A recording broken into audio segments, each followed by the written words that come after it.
Assalamualaikum warahmatullahi wabarakatuh. Selamat sore Sobat Disway dimanapun Anda berada. Semoga Sobat Disway dalam keadaan sehat semua ya hari ini. Jangan lupa mengenakan masker.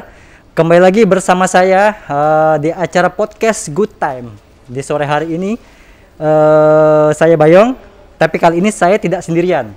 Saya didampingi oleh partner saya yaitu Mas Dadang. Halo, selamat sore Sobat Disway. Hari ini kita akan seperti biasa podcast dengan partner saya, Mas Bayong, dan juga tamu istimewa kita pada hari ini, Bapak Duta Besar Vincent Piquet. Ya. Nah, jadi Bapak Vincent Piquet ini adalah Duta Besar Uni Eropa untuk Indonesia dan Brunei Darussalam. Nah, pasti menarik kan? Pasti penasaran kan? Apa aja yang akan dibahas oleh Bapak Vincent Piquet bersama kita pada hari ini? Oke? Pertama, Pak Vincent Piquet. Wahyu, Pak. Selamat sore. Selamat sore. Wah, pasti bahasa Indonesianya. Selamat sore, Pak Vincent Piquet. Apa kabar, Pak? Baik. How are you? Terima kasih. Oke, nah, Pak Vincent Piquet, informasinya bahwa Bapak sudah beberapa kali datang ke Kalimantan Timur gitu. This is not your first time, right? Gitu. Di Kalimantan di Kaltim. Jadi apa yang Bapak rasakan di Kaltim ini sendiri? Mas Adang bisa bantu? Yeah, sure. Okay, Mr. Ambassador. According to my colleagues, he said that according to some information we had obtained that you were visited several places in Indonesia in terms of this road show. Which is there are 6 areas visited, Makassar, Maluku, Semarang, Palembang, later in Bali, and also in East Kalimantan. And in your mind, why did you choose these 6 areas for the road show? Well, our objective is to raise awareness about opportunities in EU-Indonesia trade and investment in all major parts of the country. Of course, Java is very, very important and prominent, and Sumatra and also South Sulawesi. But there are many opportunities also elsewhere, and for that reason we come to East Kalimantan. It's no coincidence, of course. At some point in the nearer future, the national capital will be based about an hour and a half down the road in Balikpapan. So that will create new dynamism in the economy, in business, in trade, and we want the European Union companies to be part of that. Okay. Bapak Piquet, tadi Bapak Piquet sudah bertemu dengan Pak Gubernur Isran Nur. Mungkin bisa dijelaskan apa saja sih poin-poin pembahasan yang dibahas oleh antara Pak Piquet dengan Pak Gubernur Isran Nur tadi? Apa yang kira-kira bisa dikerjasamakan atau yang sesuatu yang bisa direalisasikan dari pembicaraan itu? As Mr. Ambassador had meeting with Mr. Governor late this afternoon. What did you expect that this sort of cooperation would achieve in the future after this roadshow? I had the honor of having this meeting with His Excellency the Governor.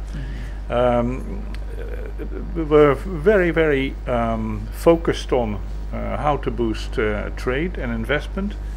I felt there was from his side a great interest in European Union companies coming over here to East Kalimantan and to contribute to the development of the province. There's one thing that particularly struck me, and that is the wish of the provincial government and of the governor to diversify the economy of the province. Right now it's heavily reliant on the natural commodities, on coal and oil, and which involves some vulnerability, of course, if there are shocks in the world economy, for instance, and also looking to the climate policies, the global climate policy. I Education? think Education? No? education, of course, is badly needed, but also a development of more green industry in the province, and that's why the European companies are good. We have 40 years or more of experience in boosting the green economy, and so we have something to offer to the province. Iya. Ya, sebagaimana yang disampaikan Bapak Duta Besar, teman-teman di SWAY sekalian, bahwasannya memang apa yang sudah beliau sampaikan ketika bertemu dengan Bapak Gubernur Kalimantan Timur, bahwasannya ingin menitik beratkan pada diversified economic, artinya diversifikasi ekonomi. Ya, Mas Bayong ya. Jadi tidak hanya berfokus kepada sektor yang tidak terbarukan seperti batu bara, minyak gas, tetapi juga fokus pada green economy dan sektor jasa seperti itu. Menarik. Jadi artinya hampir semua sektor jadi pembahasan berarti ya, hampir semua sektor. Betul. Nah, kembali ke pertanyaan selanjutnya, bahwa dari informasi yang kami terima, ada 6 daerah yang akan ada 6 provinsi yang akan dikunjungi oleh Bapak Piket, seperti di Maluku, Semarang, Palembang, kemudian Makassar, dan terakhir di Bali. Nah, pertanyaannya adalah, ada apa dengan daerah-daerah ini? Apa menariknya ke-6 daerah ini bagi Uni Eropa itu sendiri? So, as you may know perhaps that you have selected several regions in Indonesia to be visited by Mr. Ambassador and your teams. And what do you think is unique or interested why visiting East Kalimantan, visiting Bali, and then Makassar, others, and so on? What is your reason to visit this particular region? As you may know that we also have a Belt and Road Initiative in Indonesia, but we also the initiative cover for 4 regions in Indonesia, such as North Sumatra and then North Kalimantan, North Sulawesi, and Bali. But in your opinion, why you chose Kalimantan? Why is Kalimantan? Well, one reason has to do with the future capital coming here. Secondly, the natural resources of your province are evident, and there's a lot of opportunity for trade, which from the EU side we want to make sure that is a sustainable trade, that it is does not do damage to the forest and etc. So, but there is a lot of potential there as well. Bear in mind that the European Union itself has very few commodities. It's on its own, so we are dependent on importing timber or furniture from outside, and Indonesia is an important provider. We have an agreement on trade in legal timber between Indonesia and the European Union, which works very well, and we hope to expand that over the coming years, which is good for your producers and also good for our consumers. Interesting, menarik. Kira-kira apa komoditas yang ingin dikerjasamakan oleh Uni Eropa dengan Kaltim? So, yeah, I guess as Mr. Ambassador already emphasized that between East Kalimantan and European Union already has trade and legal timber, which European Union also requires those furnitures from East Kalimantan. So, do you have any ideas for the future of this collaboration? While you may know that timber production in East Kalimantan, although famously before a long time ago we quite well known or worldwide famous with the timber, but right now due to the deforestation and our timber industry started to reduce. And what do you think in your opinion about the future of this collaboration? First of all, the European Union will want to buy products that are legal, that are sustainable, and that do not cause deforestation. That is our policy. So we will always ask our companies, our retailers, our shops, to be able to tell us, how did you get that product? The ingredients, are they sustainable? Are they legal, etc.? So that is what we will be asking. Now, I do think that yes, that is a demanding market, of course, but it also creates possibilities and opportunities for companies who are ready to invest in sustainability, and who are, by making an investment in sustainability, also add value to the production and create more revenue. So it's a two-way street, that with the EU demanding sustainability, producers in Indonesia and Kalimantan and elsewhere responding to that, and together we have a win-win deal. Win deal. Wah. Jadi intinya Sobat Iswe bahwa Kalimantan ini, Kaltim ini adalah pangsa pasar menarik ya bagi Mas Adang ya, bahwa betul. Kita ini adalah bukan aset, tapi adalah sesuatu yang bisa dikerjasamakan secara berkelanjutan di masa depan antara Uni Eropa dan Indonesia gitu. Iya, dan tentunya juga apa yang disampaikan oleh Bapak Duta Besar, kawan-kawan di Iswe sekalian, kita sebagai masyarakat Kalimantan Timur atau mungkin perusahaan-perusahaan asal Kalimantan Timur harus bisa memastikan produk-produk yang mereka pasarkan produk yang legal, tidak merusak lingkungan pastinya, sehingga prosesnya tetap berkelanjutan, khususnya dengan terkait lingkungan seperti itu. Pastinya juga diharapkan kerjasama ini akan tetap berlangsung, tetapi dengan prinsip-prinsip yang ramah lingkungan, kemudian tidak merusak lingkungan dan tidak merugikan masyarakat setempat, khususnya masyarakat yang tinggal di perkotaan. Mr. Ambassador, as you may know that Indonesian President Mr. Joko Widodo would like to relocate the capital city from Jakarta to Samarinda, to East Kalimantan, which is exactly in Penajam Pasir Utara and Kota Negara, right? And as you already mentioned in our press conference that you are looking forward to invest in smart city and green city in the new capital projects. However, due to the outbreak of the COVID-19, as you may know that the Indonesian government had to postpone the development project. It's supposed to be started at the late in the late of 2021, but unfortunately due to the COVID-19 there had a lot of relocation in terms of the money and etc., and they have to relocate the budget that's supposed to be for the relocation project, but for the healthcare system others and so on. Yep. So what do you think about that project? Will you able to, let's say, invest a lot of or pour your capital in the project, the plan by Indonesian government, especially in East Kalimantan? I think this information is very important and very interesting for Indonesian, especially East Kalimantan people.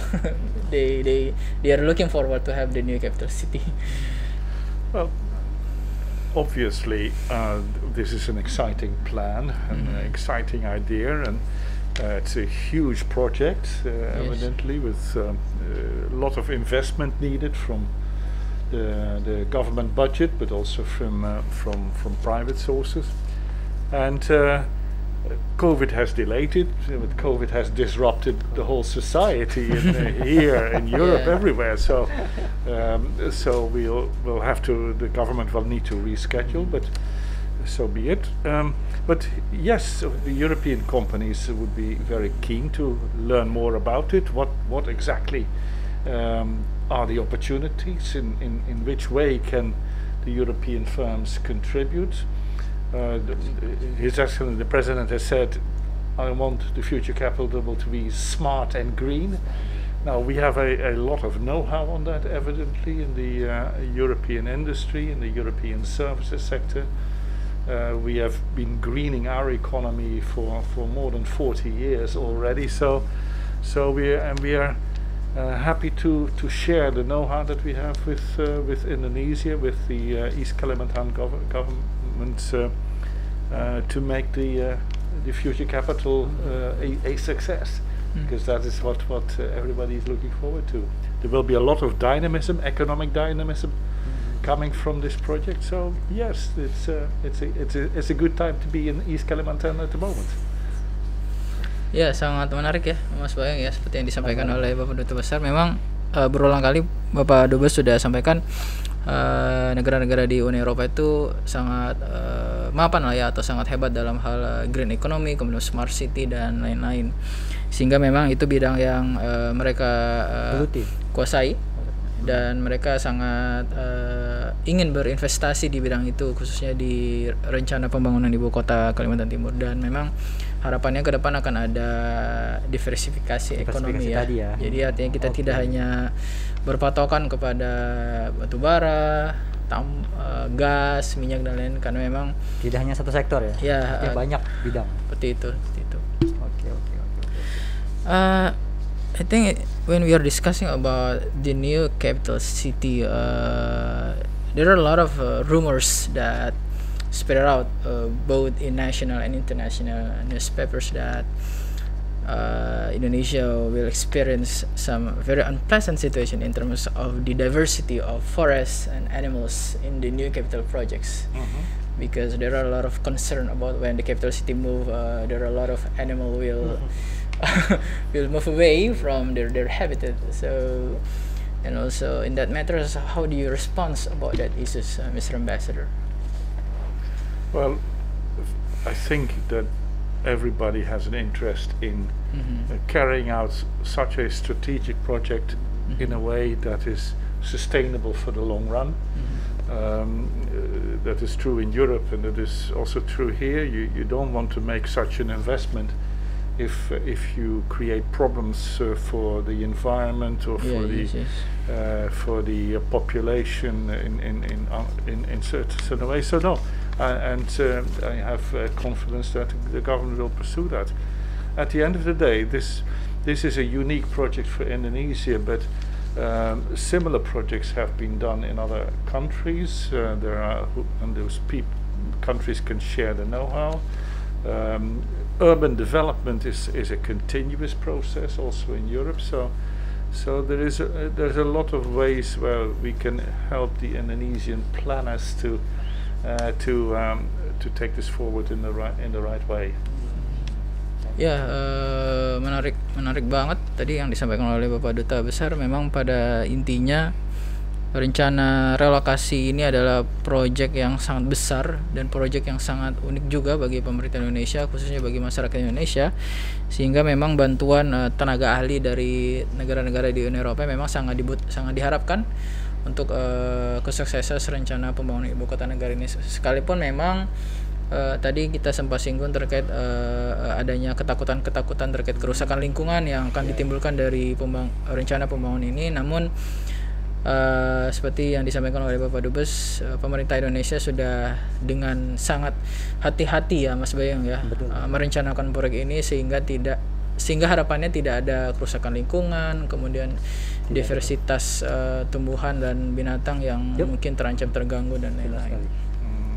Nah, next question ke Pak Piket.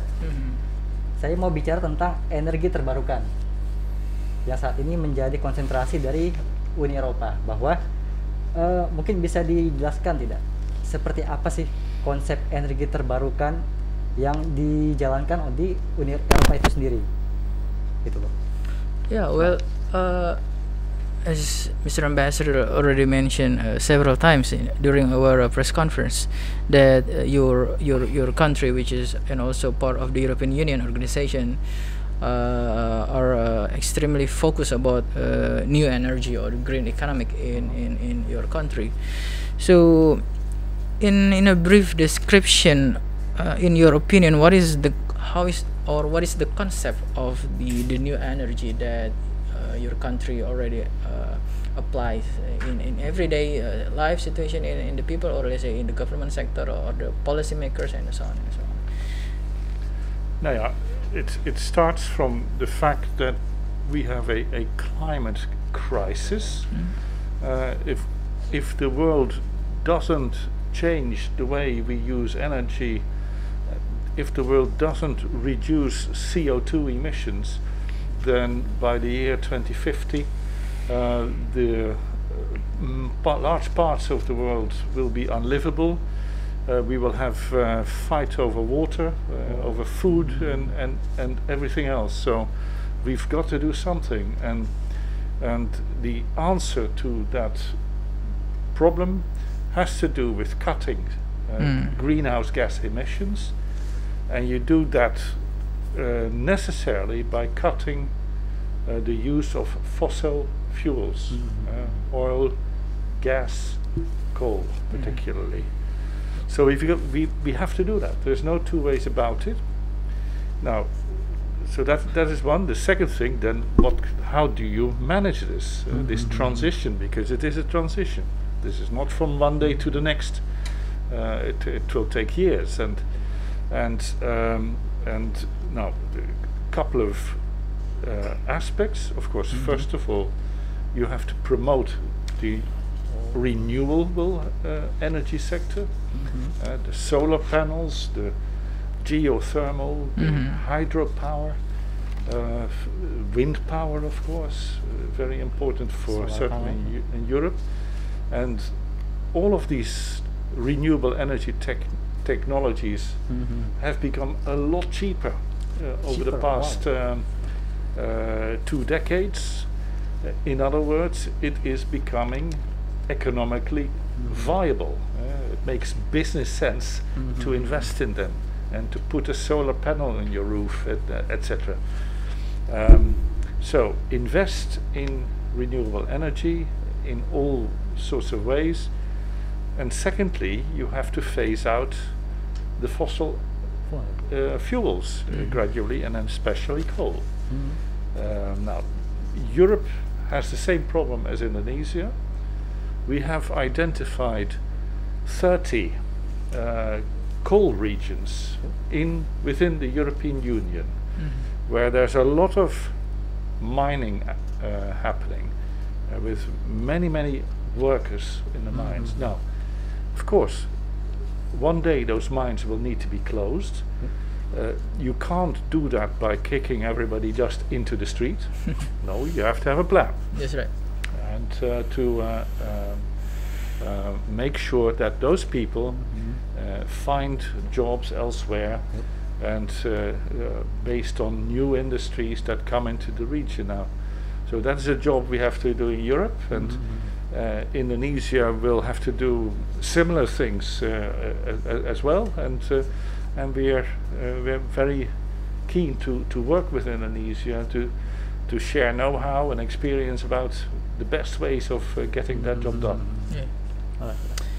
Ya, menarik sekali ya teman-teman sekalian. Memang pada praktiknya climate change dan krisis energi terjadi di mana-mana, dan mau tidak mau kita harus segera melangkah ke depan dari yang namanya fokus pada energi fosil ke energi terbarukan. Dan tentunya cara yang paling tepat untuk bagaimana menjadikan ekonomi kita menjadi ekonomi lebih hijau atau green economic dengan cara mempromosikan green economy itu sendiri. Misalnya penggunaan solar panel, kemudian energi terbarukan seperti wind farm dan lain-lain, atau energi panas bumi dan lain-lain. I think we are about to let's say due to the overtime limitation, I guess we should ask Mr. Ambassador about the final questions. Pertanyaan terakhir ya Mas Bayong ya. This final question for Pak Piket. Yeah. Masih berhubungan dengan energi terbarukan, bahwa saat ini Inggris sedang mengalami krisis energi gitu loh. Nah, apakah Uni Eropa tidak punya keinginan untuk beralih kepada energi nuklir? yang itu adalah nilainya zero carbon gitu. Yeah. Silakan Pak. So, as you may know that the British right now experience energy crisis, and my colleague Mr. Bayang would like to ask whether is it possible to Europe to return Possible or not? The source of resources, the source of energy from the nuclear energy, which zero carbon. There's zero carbon, but also in other terms it also quite risky. So what is your response, Mr. Ambassador, in that regards? Well, my response is that this is a hot debate in Europe as well. Yep. And there is no decision about it whether or not nuclear power can be classified as renewable power.